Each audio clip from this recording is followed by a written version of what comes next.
Thank you so much, Diamond. I guess just to start out, a brief hello introduction. My name is Jessie Cinelli. I do grants and program development with the workforce at Kingsborough. I've been here for about 10 years, a little over 10 years now. Alissa. Hi, Alissa Levine, Director of Workforce Development Programs at Kingsborough, and I've been here 18 years. So we have a little bit of experience with this. So yeah, we're going to be talking about advisory boards. Alissa and I started one back in, I think it was 2021 or so, the Tech Advisory Board. And from there, we've developed a process for it. So we just want to go through what we did, best practices, thoughts with it. Yeah. Right. We also know that there's multiple ways to do a start advisory boards. This is how we went about it, especially coming out of the pandemic and using the content expertise that we had on hand. So Kingsborough Community College has been around since the 60s, but the Workforce Development Unit that Jessie and I are part of was established in 2007. We've relied completely on state, federal, and private funding to run programs in healthcare technology, culinary hospitality, most recently maritime offshore wind, but with a steady presence of young adults and GED, ESL type programs. And, we try to evolve with where the industry is going. We try to evolve where the funding is available. And part of the reason that we started our Tech Advisory Board and are here able to speak with you about this today is because I am a program director. My background is social work. Jessie is a grant writer and a grant specialist and more, but we are not content experts. So we really wanted to look for the content experts that we had access to and ask them to help us, take our programs in the right direction. Okay. So I think you can go. Alissa, did you want to say something or go one more? Nope, that's all. Thank you. Okay, great. So the basic goal, overarching goal of the Tech Advisory Board was that we wanted to learn from our employees so we could help better understand our students to help them enter and succeed in jobs. So that's not necessarily them getting jobs, but how to do well as they go in and move within different companies or organizations. So this was especially important in the tech field as jobs are constantly changing. Specifically, we wanted help with program and curriculum development, opportunities for our students, whether this is on-the-job learning, internships, mentoring opportunities, and also hopefully pipelines to jobs. In addition to what we were getting out of it, we also wanted to be a resource for our members too, because we thought it was important to give back to them. Next slide. Right. And so to just piggyback off of what Jessie just said, you might know, like with every grant, there are some expectations, and one of the grants we had around that time had the expectation deliverable of having a quote unquote advisory board. And we were present for all those meetings, and basically the facilitators talked at the advisory board. All the content experts in the room were never really given a chance to share their expertise, and that kind of broke our hearts slowly. And we're like, we're going to start an advisory board. We're going to do it differently. We're going to really maximize what everybody involved gets out of this, because even an hour of our time right now is valuable, and we're really appreciative that you guys are here. And so that's how we felt about our employer partners and industry partners as well. So our thought process was meet 2 to 3 times a year. And that really varied based on the time of year. Sometimes we could meet during the summer, and it ended up to be twice a year. We wanted to keep our advisory board focused on workforce development and continuing ed programs. The college, as you might know, has its own process for developing, approving, implementing programs that could take years. We can turn around a program in a couple of months. So we wanted to think about what the tech industry was doing, how we could respond to it, and bring those programs to our students in a timely and effective process. We connected with employers who knew us. We didn't go through the college. We went through our employer partners, so they knew what we could do and how we did it. We relied on the employers to set the agenda. We didn't want to just invite people to meetings that they had nothing to do with. And we always opened it up to additional referrals if people met folks in the field that they thought would be interested in our program. We invited them to join as well. Next slide, please. So to create the board, first we started with an anchor member. He was an industry liaison for the program Alissa was just talking about. It was called CUNY TechWorks. That was a consortium of, I think, 4 or 5 different CUNY colleges.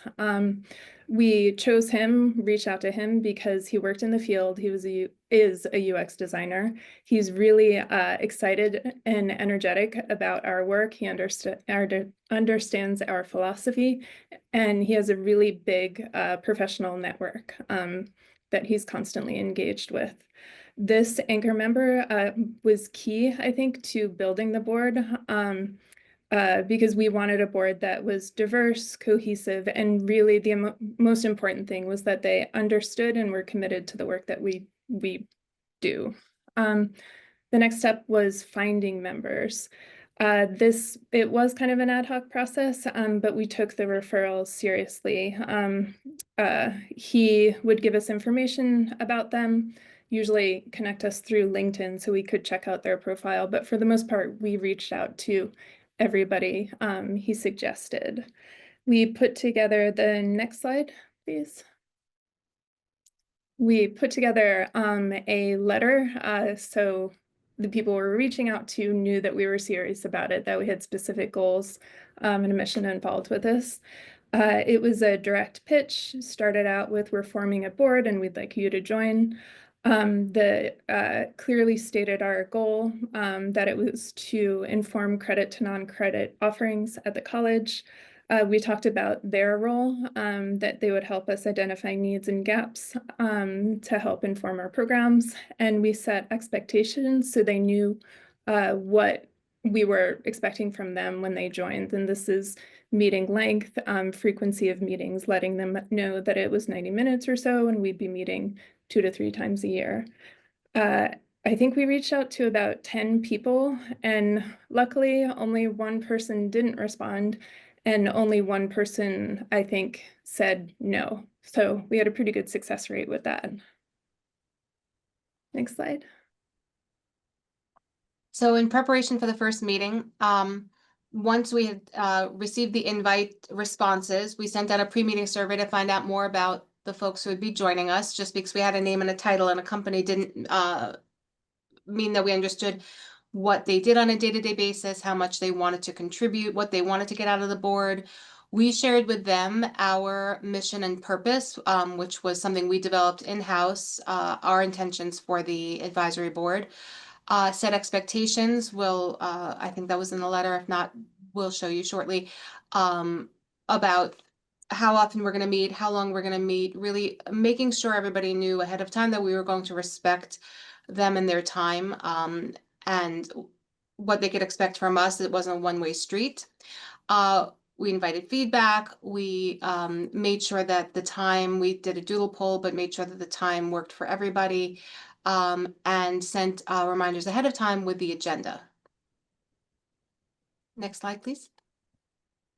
So as Alissa mentioned in the very beginning about the first board that we were a part of, CUNY TechWorks, there were a lot of people involved in it. And I think that led to us talking to, or the people running the board, talking to the employers rather than having an open discussion. So that's why we decided to keep these meetings small.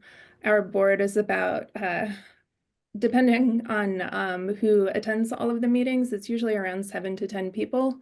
But we really limited the number of Kingsborough people who attended just so we can open up the conversations to everybody.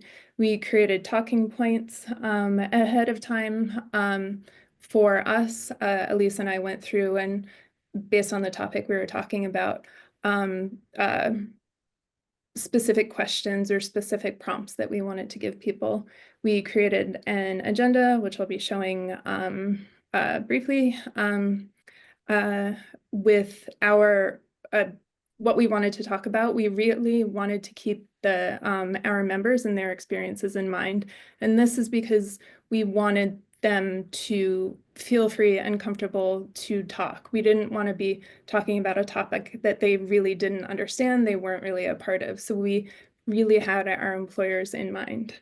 For running the meeting, it was always really important to have a note taker, so separate from Alissa and me, so we could go back and review what was talked about. And that also helped us keep track of things that were tabled for later on discussion. And then we also provided a date and time for the next meeting. Next slide. So this pretty much just shows everything I talked about.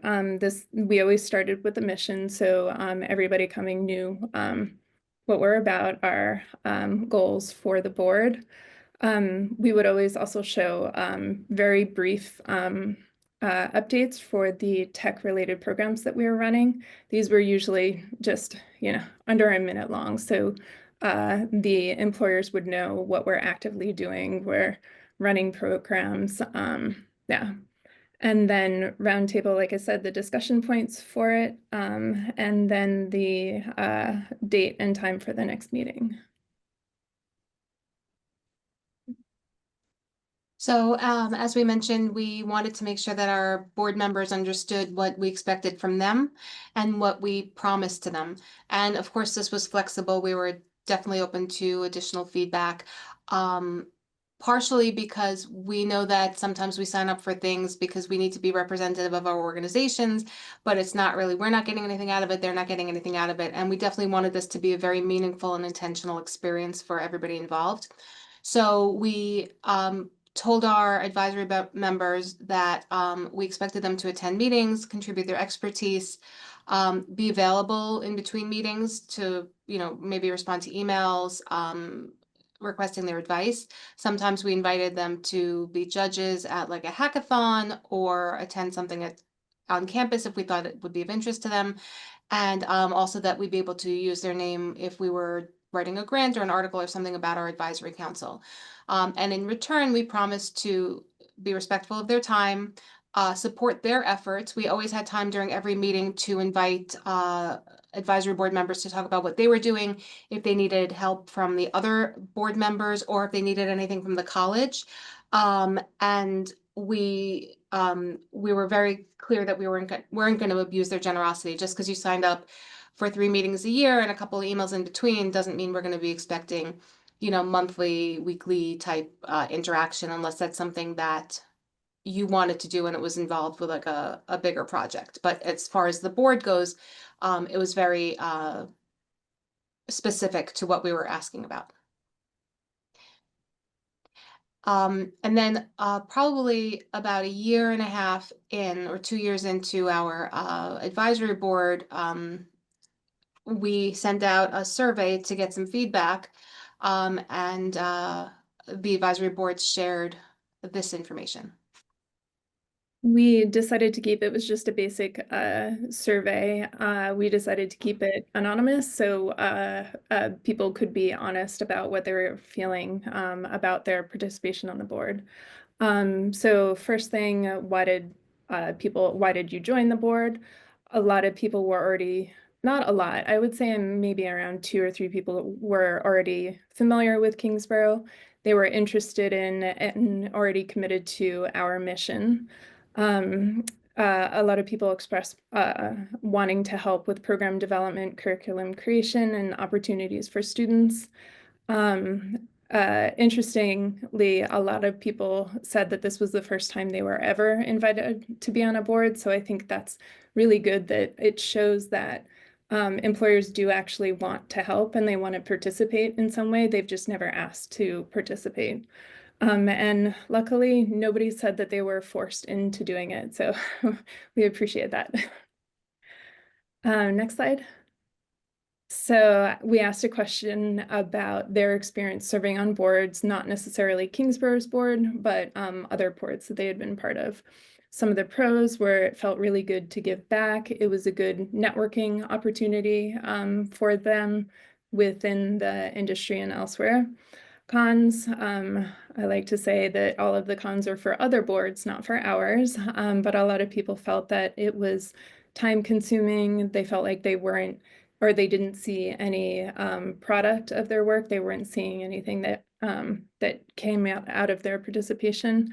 And a lot of boards, and we heard this a few times, felt like the expectation was more about donating money or finding or saying that there were jobs open to the to our students.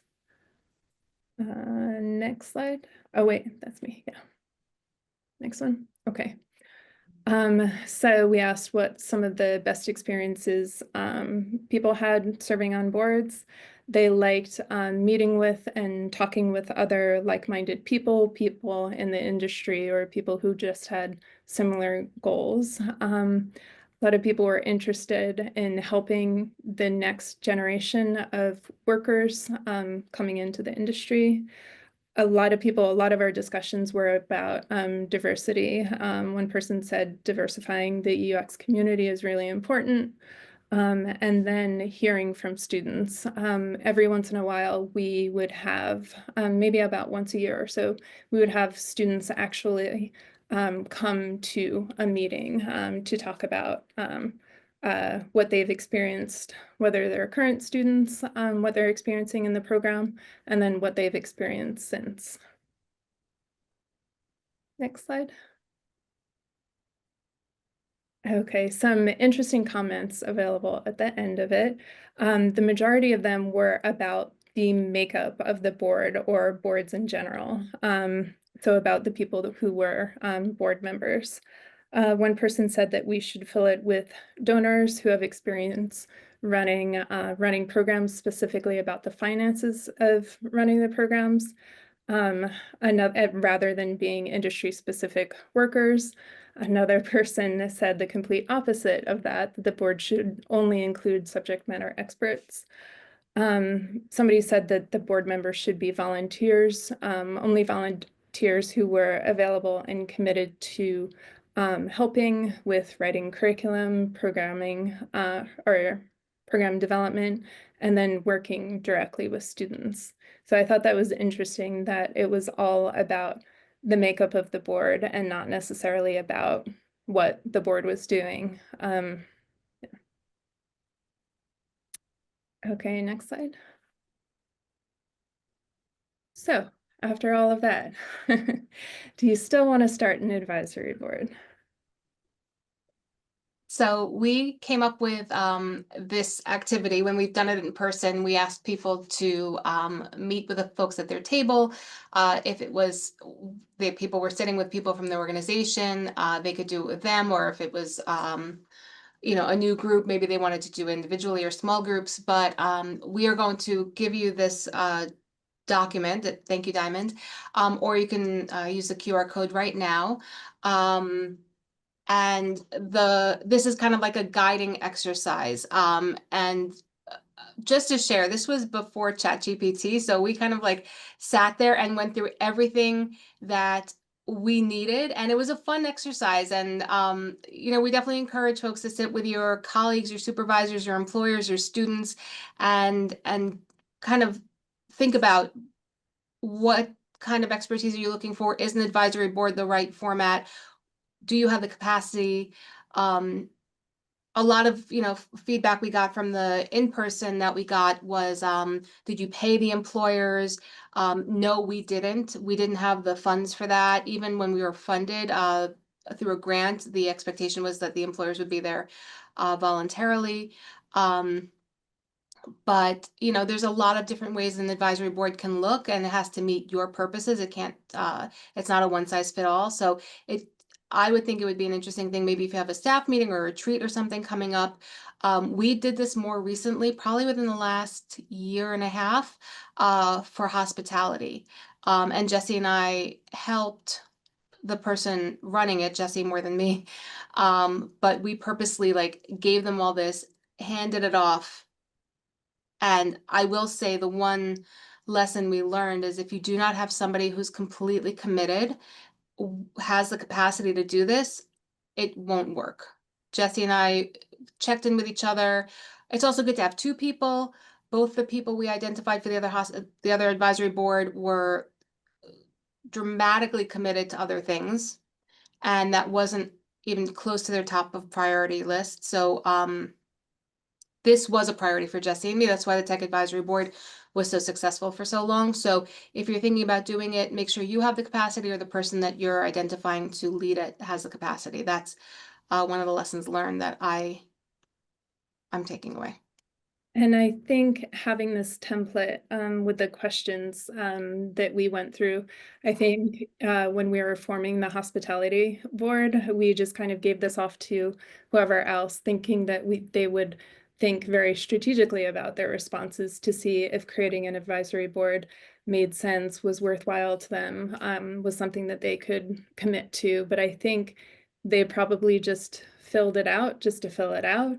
And maybe this is a learning experience for us and for our department, that maybe we should have reviewed it with them. And if we decide that, if we had decided that, now's not the right time to put together a hospitality board, that's okay. What do we need to do in the future to set that up? Do we need to reach out to people ahead of time? Do we need to get different people on the team? But having this template was helpful and can be used, excuse me, to set you and your division and your institution up for success.